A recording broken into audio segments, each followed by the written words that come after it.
Hello guys, my name is Aditya Vaish. Currently I am working in NTPC as a officer HR. देखिए मेरे पास काफ़ी queries आ रही थी कि सर एमपी पीजीसीएल में जैसे मान लीजिए अगर कोई कैंडिडेट है वो एमबीए करके आया है नॉर्मल किसी भी कॉलेज से एमबीए एचआर किया है और उसने अप्लाई करना है। अभी जैसे मान लीजिए मैनेजर एचआर का पोस्ट आएगा या पर्सनल ऑफिसर का पोस्ट आता है, पर्सनल ऑफिसर का, तो उसमें अप्लाई करके कैसे सिलेक्शन लेना है। जैसा कि आप सब जानते हैं कि मतलब मेरा जो है उसमें मेरा देखिए एम पी में फ़र्स्ट रैंक आया था ऑल इंडिया में। ये 92 मार्क्स था इसमें, जैसा कि आप सब जानते हैं। इसमें जैसे देखिए ये मैनेजर एचआर ट्रेनिंग का पोस्ट आया था और 100 में 92 नंबर थे। मुझे एम के BVCL मिला था इसमें, ठीक है।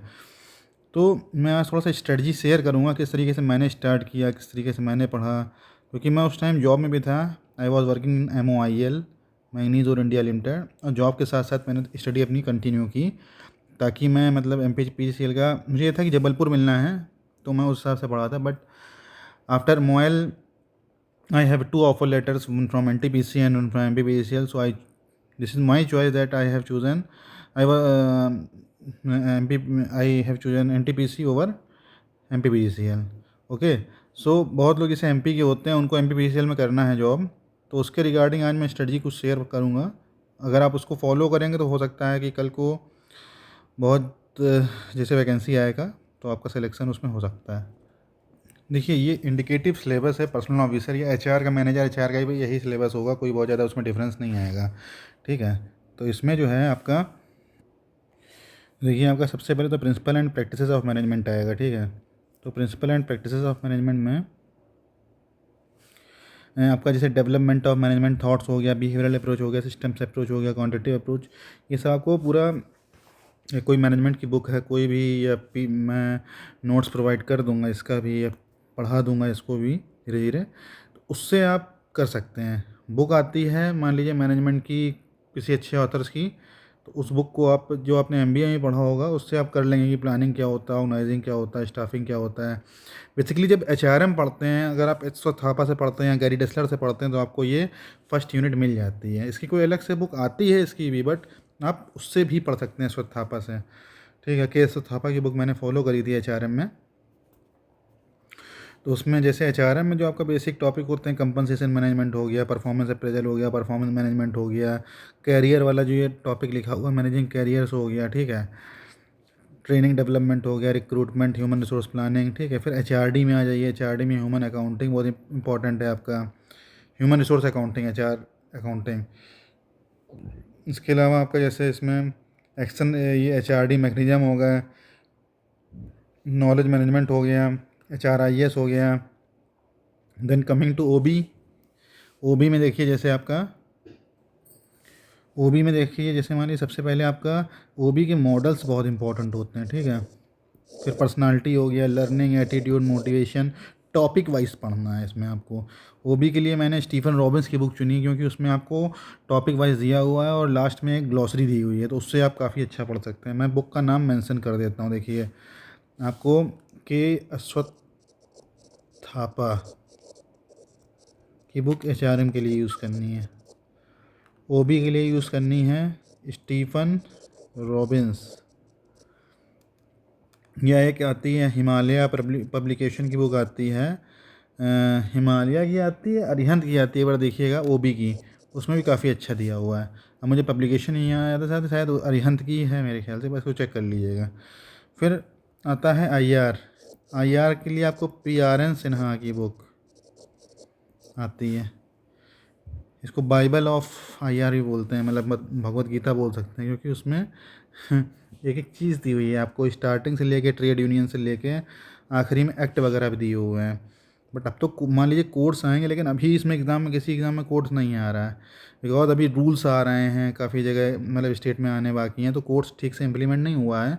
आया है नवंबर से आ गया है, बट एग्ज़ाम में आपका अभी देखिए BDL का एग्ज़ाम हुआ, NPCL का एग्ज़ाम हुआ, सब में लेबर लॉज आ रहा है। बाकी लेबर लॉस के लिए आप मेरी लिखी हुई एक मतलब मैंने लेबर लॉस के लिए बुक भी लिखी है, उसमें आपको MCQs मिल जाएंगे। और इसके अलावा आपको देखिए इसमें जैसे लेबर कोड्स के लिए हैंडबुक भी मैं साथ में दे दूँगा। आरटीआई एक्ट है, पॉश एक्ट है और इसके नोट्स साथ में प्रोवाइड किए जाएंगे। तो आप मैं उसका जो फॉर्म है गूगल फॉर्म जिसको परचेज़ करनी है उसका लिंक डिस्क्रिप्शन बॉक्स में रहेगा, उससे आप उसको परचेज़ कर सकते हैं। तो उसमें ऐसे आपके ये सब टॉपिक्स कवर हो जाएंगे। ट्रेड यूनियन एक्ट हो गया, फैक्ट्रीज़ एक्ट हो गया, माइंस एक्ट हो गया, आईएसएमडब्ल्यू हो गया, कॉन्ट्रैक्ट लेबर एक्ट हो गया, बिल्डिंग कंस्ट्रक्शन, ये सारे एक्ट कवर हो जाएंगे। या कोई भी एक्ट इसमें मैंने कम से कम जितने भी पहले 29 लेबर लॉस थे सारे उसमें कवर किए हैं। इसके अलावा जो एक्स्ट्रा होंगे वो भी मैंने कवर कर दिया है। आरटीआई एक्ट वगैरह का भी नोट्स है उसमें, वैसे इसमें आएगा नहीं लेकिन फिर भी ये मैं प्रोवाइड करूँगा। और न्यू लेबर कोड्स का भी नोट दे रहा हूँ। इसके अलावा जैसे मान लीजिए उसमें आपको प्रीवियस ईयर के जितने भी क्वेश्चंस हैं, कब एक्ट इन्फोर्स हुआ है, क्या ऑब्जेक्टिव है, क्या स्कोप है, कितने शेड्यूल हैं, सब उसमें मेंशन है। तो आप वो बुक कर लेंगे तो काफ़ी बेनिफिट होगा। ठीक है। अब इसके बाद जैसे वेजेस का आता है, तो वेजेस में जैसे आपके 3 टाइप के वेज होते हैं। मिनिमम वेज होता है, फेयर वेज होता है, लिविंग वेज, इस टाइप की चीज़ें आपको पढ़नी है इसमें। ठीक है। तो ये जो है आपको मिल जाएगा वेज वाला जितना भी है, एचआरएम का ही पार्ट है। ये आपका कंपनसेशन में ही आता है, ये वाला जो पार्ट है पूरा वेज डिफरेंशियल इतना पार्ट। और जो ये वाला पार्ट है ये लेबर लॉज में। लेबर वेलफेयर के लिए बुक बताइए, पीआरएन सिन्हा ले लीजिए।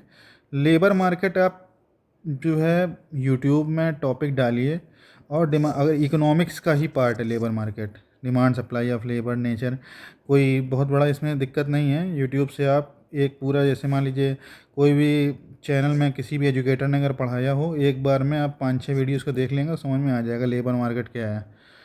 ये बहुत ज़्यादा टफ टॉपिक नहीं, इसको मैंने छोड़ दिया था, मैंने सिर्फ 9 यूनिट करी थी।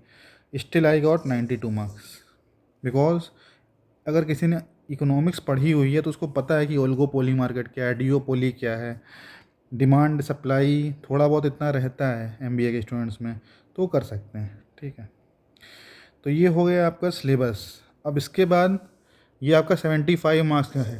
ठीक है। अब 25 मार्क्स, तो 25 मार्क्स में आपका ये वाला पार्ट है जिसमें देखिए आपका जैसे ये है, इसमें जैसे न्यूमेरिकल एबिलिटी है, रीजनिंग एबिलिटी है, जनरल नॉलेज है, जनरल इंग्लिश है और पावर सेक्टर है। तो बेसिकली इसमें प्रॉफिट लॉस हो गया, डिस्टेंस हो गया, टाइम डिस्टेंस सॉरी, और इसके अलावा परसेंटेज हो गया, सिंपल इंटरेस्ट और SI CI हो गया, मतलब ये वाले। तो इसी टाइप के क्वेश्चन आपके जनरली 5 क्वेश्चन ये होते हैं, 5 ये 5 ये 5 ये 5 ये। तो ये आप कर लोगे, 5 में से 3 से 4 क्वेश्चन सही कर सकते हो। इसमें 5 में 5 करने हैं, इसमें 5 में 5 करने हैं, 5 3 8 4 12 मैं ये मानता हूँ आपका। और इसमें से अगर किसी बंदे ने पॉलिटी, देखिए आप अपना 2 या 3 पार्ट जनरल नॉलेज में हमेशा स्ट्रॉन्ग रखिए। अब वो क्या क्या हो सकता है, हिस्ट्री हो सकता है, ज्योग्राफी हो सकता है, पॉलिटी हो सकता है, साइंस हो सकता है। ठीक है। तो ये सब आपको हमेशा इसमें सही रखना है। ठीक है। तो जैसे मान लीजिए 5 क्वेश्चन आते हैं, डिफरेंट लेवल के आते हैं, उसमें से करंट अफेयर्स का भी होता है और स्ट्रैटेजी के वगैरह का भी होता है। तो 5 में जनरली बंदा 3 सही कर लेता है। तो अगर मान लीजिए 3 ये हो गए, और इसमें देखिए मैं सच्चाई ये बता रहा हूँ कि मैं एमपी का जीके पढ़ के, एमपी का पावर सेक्टर का जीके नहीं पढ़ा, स्टिल मेरे 5 में से 3 क्वेश्चन सही थे। क्यों सही थे? क्योंकि एक होता है कि थोड़ा आप करंट अफेयर से रूबरू हैं और थोड़ा पता है कि एमपी के बारे में। तो 5 में से 3 क्वेश्चन सही करके आया था उसमें। तो टोटल इस तरीके से मेरा 20 क्वेश्चन इसमें सही था और 73 उधर सही था। टोटल 93 मार्क्स होना चाहिए। एक क्वेश्चन जो सेक्शन मतलब MPPGCL ने उसका मार्क्स मुझे नहीं दिया, वो क्यों नहीं दिया मैं आपको दिखाऊंगा कौन सा सेक्शन है। सेक्शन 22 है वो, prohibition of strike and lockout का। उन्होंने सेक्शन उसका सेक्शन 21 या सेक्शन 26 दिया है। ठीक है। तो इस तरीके से ये है। अब स्ट्रेटजी क्या है इसमें, देखिए स्ट्रेटजी इसमें यही है कि सबसे पहले आपको, ये है आपका 25 एप्टीट्यूड, ये है आपका 75। इसमें से आपको HRM, IR, labour law, OB, ये 4 पार्ट हैं। और इसमें आपका math, reasoning, English, GK, power sector. तो इसमें से डेली एक टॉपिक आपको पकड़ना है, बेसिक पढ़ने हैं, क्वेश्चन लगाने, प्रैक्टिस करना है। इसमें से HRM स्टार्ट करिए पहले, जैसे मान लीजिए प्रिंसिपल ऑफ मैनेजमेंट स्टार्ट करिए, उसके बाद थ्योरीज स्टार्ट करिए, फिर उसके MCQ लगाइए। मेरे चैनल में मैंने कम से कम 2500 तक MCQ अभी तक डाल रखे हैं, और अभी मेरा उसको मैं उसको इसको डबल करूँगा। डेली कम से कम वीडियो बनाता हूँ, डेली या नहीं तो वीक में 2-3 बार तो उसमें वीडियो आते हैं। उसमें आपको 50 से 60 MCQ मिलते हैं। तो ये बहुत जल्दी 5000 MCQ हो जाएंगे। और 5000 MCQ आप समझ रहे हैं कि कितना होता है, बहुत होता है। 5000 MCQ अगर एक बार आप कर लेंगे तो एक बेसिक अंडरस्टैंडिंग आ जाती है कि इसमें से कैसे ऑप्शन एलिमिनेट करना है, 4 में से कौन सा नहीं होगा। और वो सबसे बड़ी चीज़ होती है। MPPCL का पेपर मेरे 75 में 73 HR में इसलिए सही हुआ क्योंकि मुझे पता था कौन सा ऑप्शन नहीं सही है। क्योंकि सही, देखिए काफ़ी बार क्या होता है कि जैसे मान लीजिए मुझे ये भी पता है कि उसमें मेरा एक तो सेक्शन वाला क्वेश्चन गलत था, और एक ऑर्गेनाइजेशन चेंज का मॉडल का गलत था। सेक्शन वाला क्वेश्चन बहुत बार ऐसा होता है उस टाइम नहीं आदमी याद रहता है। जैसे सेक्शन 10 था प्रोविजन ऑफ कॉन्ट्रैक्ट लेबर, और ऑर्गेनाइजेशन चेंज का एक मॉडल का क्वेश्चन था कि बहुत सारे मॉडल होते हैं, नहीं उसको ध्यान दिया तो वही 2 क्वेश्चन गलत थे। बाकी most of the section common आते हैं। और जो जैसे प्रीवियस ईयर क्वेश्चंस की प्रैक्टिस करके गया था, नेट के पेपर लगा के गया था, तो उसमें हो गया था। नेट के पेपर्स लगाइए, प्रीवियस ईयर नेट के पेपर लगाइए, ठीक है। बुक मैंने आपको बता दिया है। टॉपिक वाइज स्टार्ट करिए। IR में जैसे आप ट्रेड यूनियन में पढ़ के जाइए, रिकॉग्निशन हो गया, और उसके बाद आपका फर्स्ट नेशनल लेबर कमीशन हो गया, सेकंड नेशनल लेबर कमीशन हो गया, कौन सी ट्रेड यूनियन कब आई है, ठीक है। AITUC, INTUC, ठीक है। कोड ऑफ डिसिप्लिन हो गया, ठीक है। कोड ऑफ कंडक्ट क्या होता है, कौन कौन सी रेगुलर उसमें आई थी, मतलब आपकी ट्रेड यूनियंस, ठीक है। इसके अलावा लेबर लॉस के लिए बुक आप परचेज अगर करेंगे तो काफ़ी बेनिफिट्स रहेगा। उसमें आपको सारे MCQ, सारे लेबर लॉज मिल जाएंगे, और handbook on new labour codes भी मिल जाएगा। तो वो दोनों चीज़, वो पूरा आपका ये पार्ट कवर हो जाएगा।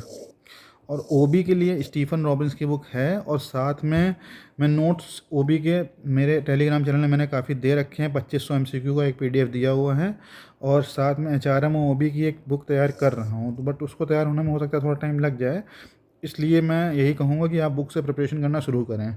और जैसे ही वो बुक रेडी होती है तो आप अगर उसको पढ़ेंगे, उसमें वो प्रीवियस ईयर क्वेश्चंस की ही मैं एक मतलब पूरा बना रहा हूँ, ताकि जितने भी PSUs में PYQ आए हुए हैं उसको एक कलेक्शन आपको मिल जाएगा। किसी भी एग्ज़ाम में आप देने जा रहे हैं 2 दिन पहले से एक बार अगर आप उसको रिपीट कर मतलब रिव्यू कर लेंगे, अगर पढ़ लेंगे तो आपके कम से कम हो सकता है। जैसे मान लीजिए आज NPCIL का एग्ज़ाम हुआ है, और 4 तारीख को MSTC का एग्ज़ाम हुआ है। लोग कह रहे हैं कि उसी से 20 क्वेश्चन आ गए। तो अगर मान लीजिए 100 में से 20 से 25 क्वेश्चन अगर आपको इससे बेनिफिट मिल रहा है, तो एक काफ़ी अच्छा एज होता है कि आप देख के मार कर रहे हो। तो आप 20 मिनट आगे पहुंच गया किसी दूसरे बंदे से, आप उस 20 मिनट में मैथ कर सकते हो, रीजनिंग कर सकते हो, ठीक है। तो ये मेरा कहना है। बाकी मैथ के लिए आप गगन प्रताप मैथ्स या राकेश यादव की जो बुक आती है वो ख़रीद सकते हो। रीजनिंग के लिए अड्डा 247 का यूट्यूब चैनल से फॉलो कर सकते हो। पजल वगैरह बनाओ, सिटिंग अरेंजमेंट हो गया, ब्लड रिलेशन वाले क्वेश्चन हो गए, डायरेक्शन डिस्टेंस हो गया। इंग्लिश के लिए आप डेली न्यूज़पेपर पढ़ो, एक न्यूज़पेपर ले लो। डेली नहीं पढ़ पाओगे, विद इन 3 डेज़ में ख़त्म करो उसको। वोकेबलरी नहीं आ रही है, इडियम फ्रेज नहीं आ रही है, सर्च करो, पढ़ो उसको। और जीके के लिए जब आप न्यूज़पेपर पढ़ोगे तो आपका जीके खुद ही अच्छा हो जाएगा। साथ में हिस्ट्री या पॉलिटी 2 आप मतलब सब्जेक्ट पकड़ लो और हो जाएगा अच्छा, ठीक है। क्योंकि ज्योग्राफी बहुत लोग का मन नहीं लगता है। हिस्ट्री पॉलिटी अच्छा कर लो, आपको हो सकता है कि 2 से 3 क्वेश्चन सही हो जाए। ये राष्ट्रपति के बारे में पूछता है, संसद के बारे में पूछता है, प्रधानमंत्री के बारे में पूछता है, ठीक है। ये एक डिटेल वीडियो मैंने बनाया है सिर्फ MPPGCL के स्टूडेंट्स के लिए, और जो MBA के बाद स्टार्ट करना चाहते हैं PSU का प्रिपरेशन उनके लिए, ठीक है। और MP के GK के लिए पता नहीं है मुझे कैसी कौन सी बुक आती है। जो MP में रहते हैं हो सकता है वो न्यूज़पेपर वगैरह वहाँ का कुछ फॉलो करते हों, तो उसमें वो देख सकते हैं। बट मैंने इस सेक्शन को छोड़ दिया था, तो फिर still I got 3 out of 5, मतलब मेरा सही था इसमें, ठीक है। चलिए, all the best, thank you.